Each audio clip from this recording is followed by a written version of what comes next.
Hello everyone. उम्मीद करता हूं कि आप सब लोग ठीक ठाक हैं और अपनी लाइफ मस्त जी रहे हैं। आज के इस सफ़र में हम आपको लेके जाएंगे भीमा काली माता मंदिर सराहन। तो चलिए इस सफ़र में हम आगे बढ़ते हैं। तो वैसे तो सराहन पहुंचने में हमें लगेंगे 5 से 6 घंटे, लेकिन आजकल है बरसात का टाइम, तो बीच में लैंडस्लाइड भी आजकल बहुत ज़्यादा जगह हो रहे हैं। तो शायद वैसे तो सुनने में आया है कि रोड्स क्लियर हैं और बिल्कुल अच्छी कंडीशन में हैं और गाड़ियां और बसें चल रही हैं, लेकिन फिर भी पता नहीं होता, बारिश एकदम से पड़ जाए और एकदम से रोड ब्लॉक हो जाए या लैंडस्लाइड कुछ हो जाए तो वक्त भी हमें लग सकता है। और अगर ऐसी कोई स्थिति बनती है कि मौसम एकदम बिगड़ जाए या ख़राब हो जाए, कुछ हो जाए, हम आगे सफ़र नहीं करेंगे। तो हम यही मान के चल रहे हैं कि लगभग मैक्सिमम 7 घंटे में शायद हम सराहन तक पहुँच ही जाएँ। तो चलिए आगे बढ़ते हैं।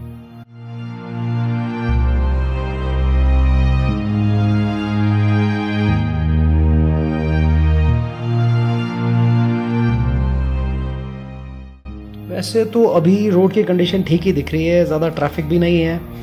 तो मुझे जो लगता है जो मेन कारण है कि यहाँ पे ट्रैफिक इस वक्त ज़्यादा नहीं है, शायद वो रोड की जो कंडीशन, हाईवे है शिमला चंडीगढ़ के बीच में, मैक्सिमम जो टूरिस्ट हैं वो तो अवॉइड ही कर रहे हैं आजकल।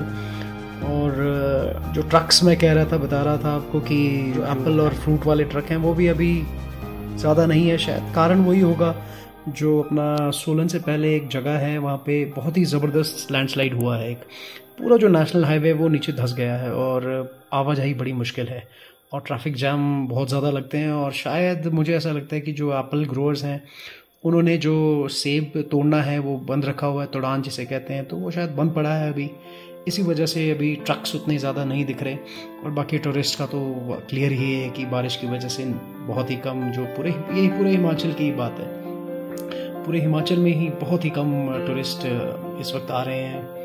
तो होपफुली आगे ऐसी स्थिति नहीं होगी और जल्दी से जो भी नुकसान हुआ है, जो हाईवेज टूटे हैं, जल्दी से बन जाएं, हम ऐसी उम्मीद करते हैं और टूरिज़्म फिर से पटरी पे आ जाए, ऐसी कामना करते हैं।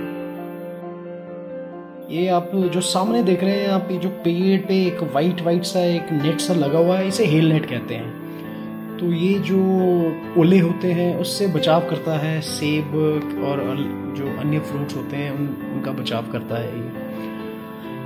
तो जो सीज़न है, एप्पल सीज़न है, वो इस वक्त बहुत ही पीक पे है और लगभग तोड़ना शुरू कर ही देंगे अब सभी लोग। तो इस बेल्ट में बहुत ज़्यादा ओले गिरने की संभावनाएं हमेशा होती हैं। तो इसी वजह से यहाँ पे मैक्सिमम एप्पल ऑर्चर्ड वाले यहाँ पे हेल नेट को यूज़ करते हैं ताकि अपने सेब को बचा सकें।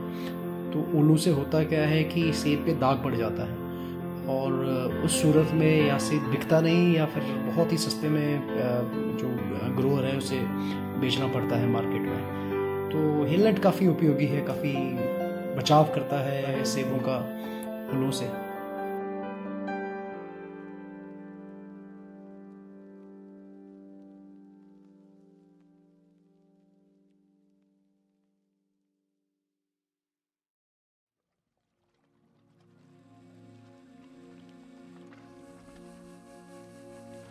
जो रोड की कंडीशन है वो तो काफ़ी खुला डुला रोड है ये, लेकिन फिर भी ट्रैफिक आजकल, जैसे सेब का सीज़न चल रहा है, तो ट्रक्स और जो हैवी व्हीकल्स हैं वो हमें मिल सकते हैं और ट्रैफिक जाम की समस्या भी आगे दिख सकती है। तो इस सफ़र में जो हम रूट आज लेंगे वो पहले हम जाएंगे कुफरी वाले रोड पे और फिर उसके बाद हम ठियोग पहुँचेंगे, फिर नारकंडा और कुमारसेन होते हुए हम पहुंचेंगे रामपुर बुशहर। और फिर ये जो हाईवे है ये आगे किन्नौर बेल्ट को भी कवर करता है। तो आगे एक जगह आएगी जोड़ी, तो वहाँ से हम लेंगे यू टर्न और तो फिर सराहन की तरफ ऊपर पहाड़ की चढ़ाई करेंगे, क्योंकि काली माता मंदिर है वो एक लगभग पहाड़ के एक ऊपर की छोर पे लोकेटेड है। तो फिर हम ऊपर चढ़ेंगे जोड़ी से। तो इस सफ़र में जो हम रूट आज लेंगे वो पहले हम जाएंगे कुफरी वाले रोड पे और फिर उसके बाद हम ठियोग पहुंचेंगे, फिर नारकंडा और कुमारसेन होते हुए हम पहुंचेंगे रामपुर बुशहर। फिर ये जो हाईवे है ये आगे किन्नौर बेल्ट को भी कवर करता है। तो आगे एक जगह आएगी जोड़ी, तो वहाँ से हम लेंगे यू टर्न और फिर सराहन की तरफ मुड़ेंगे हम।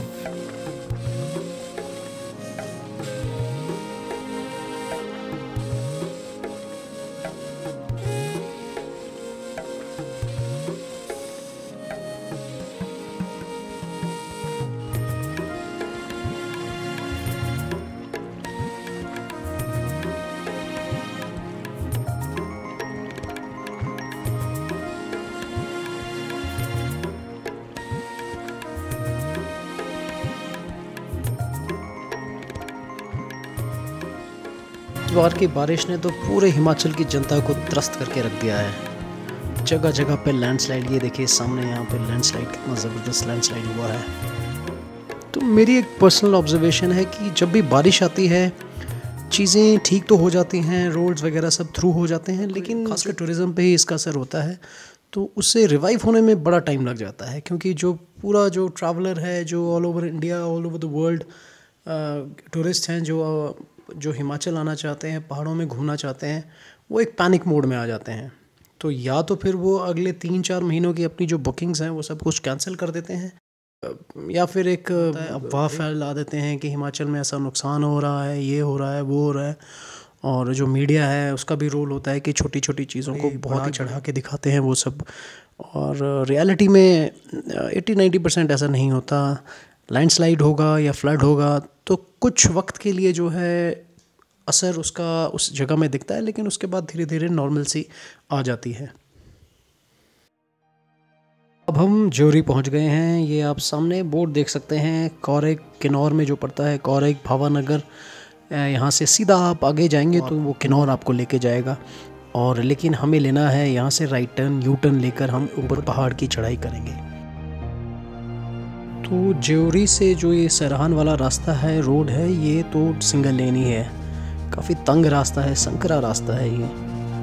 भीमा काली माता मंदिर से अनेकों कहानियाँ और किंवदंतियाँ जुड़ी हुई हैं। उनमें से एक है कि कैसे ऋषि भीमगिरी कैलाश की तीर्थ यात्रा से वापस जाते समय एक लकड़ी की छड़ी ले गए, जिसकी उन्होंने देवी के रूप में पूजा की। सराहन पहुंचते ही उन्होंने देखा कि लकड़ी की जो छड़ी है इतनी भारी हो गई कि वह उसे हिला नहीं पा रहे थे, और उन्हें एहसास हुआ कि देवी यहाँ पे निवास करना चाहती है। लेकिन उन दिनों ये भूमि राक्षसों से भरी हुई थी, और देवी द्वारा युद्ध में उन्हें अपने अधीन करने के बाद ही, जिसमें उन्होंने शक्तिशाली भीम का रूप धारण किया था, उनका मंदिर यहाँ पे स्थापित किया गया।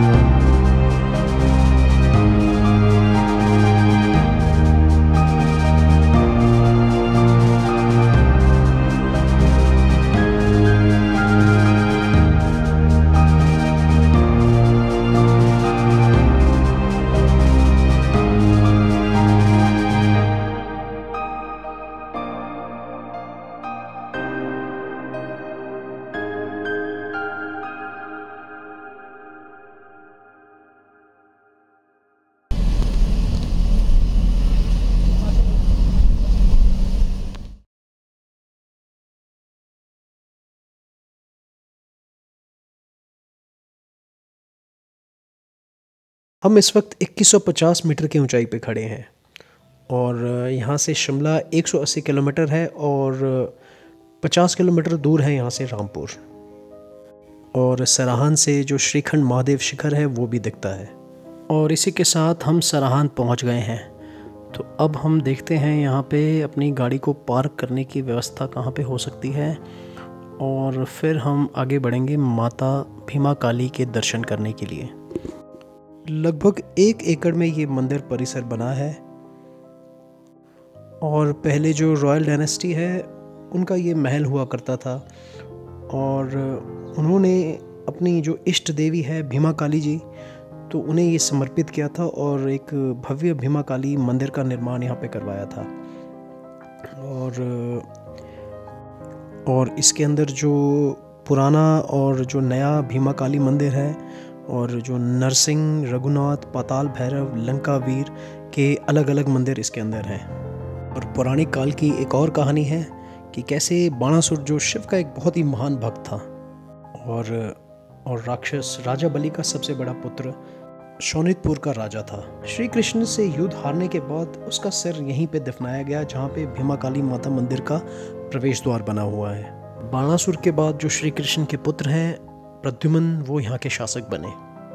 तो यहाँ का जो राजवंश है, भारत की जो स्वतंत्रता तक सराहन के जो शासक के रूप में राज करते थे, और अपने वंश को श्री कृष्ण के पुत्र से ही जोड़ते हैं। इस मंदिर का निर्माण काटकोनी शैली में हुआ है, और पगोड़ा रूपी स्लेट से बनी इसकी छतें हैं।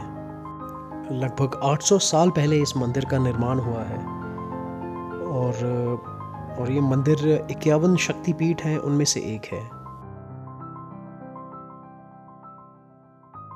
और एक दूसरी किंवदंती अनुसार भीमाकाली माता मंदिर को पवित्र शक्तिपीठों में से माना जाता है और सती का कान यहाँ पे गिरा था और ये पीठासन के रूप में पूजा स्थल बना। करते हैं कि आज के इस सफ़र में आपको मज़ा आया होगा। हमारे चैनल को सब्सक्राइब ज़रूर करें और इस वीडियो को जितना ज़्यादा हो सके शेयर करें।